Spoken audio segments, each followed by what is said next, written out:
হিমন্ত বিশ্বকৰ্মা খালি মিয়াৰ পোকৰত খালি আঙুলি দিয়ে কিমৰিৰ পৰা শদিয়ালৈকে মুছলমান যুৱক যাবলৈ নিদিয়ে কাম কৰিবলৈ নিদিয়ে উজনি অসম গুৱাহাটীত বোলে মুছলমানৰ সংখ্যা বৃদ্ধি পাইছে তাতে মুছলমান মানুহে গুৱাহাটী দখল কৰিব বিচাৰি আছে এনেকুৱা কৈ থাকে আজি যে কয়লা খনিত যে কিমান মুছলমান মানুহে কাম কৰিছে কিন্তু আপোনালোকে নিজত চাই আছে কিন্তু নামসমূহ এই মুহূৰ্তত জনাবলৈ চেষ্টা কৰিছোঁ নেপালৰ গংগা বাহাদুৰ শ্বেখ দৰঙৰ হুছেইন আলী দলগাঁৱৰ জাকিৰ হুছেইন আৰু মুস্তাফা শ্বেখ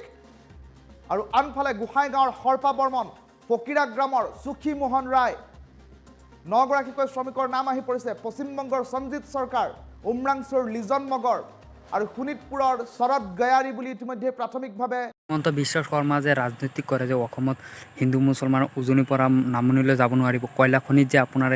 এতিয়া যে ডুবিছে এতিয়া কি মুছলমান মানুহ কিমান আছে আপোনালোকেতো গমেই পায় নিজত আপোনালোকে চাই আছে মুছলমান মানুহে অসমত য'তে যায় ত'তেই এইবিলাক কষ্টৰ কাম কৰে 300 ফুট তলত যে কাম কৰে এইটো মুছলমান মানুহে কৰি আছে হিন্দু মানুহে কৰি আছে মুছলমান মানুহে বেছি মই যেনেকুৱা নিউজবিলাক চাই আছোঁ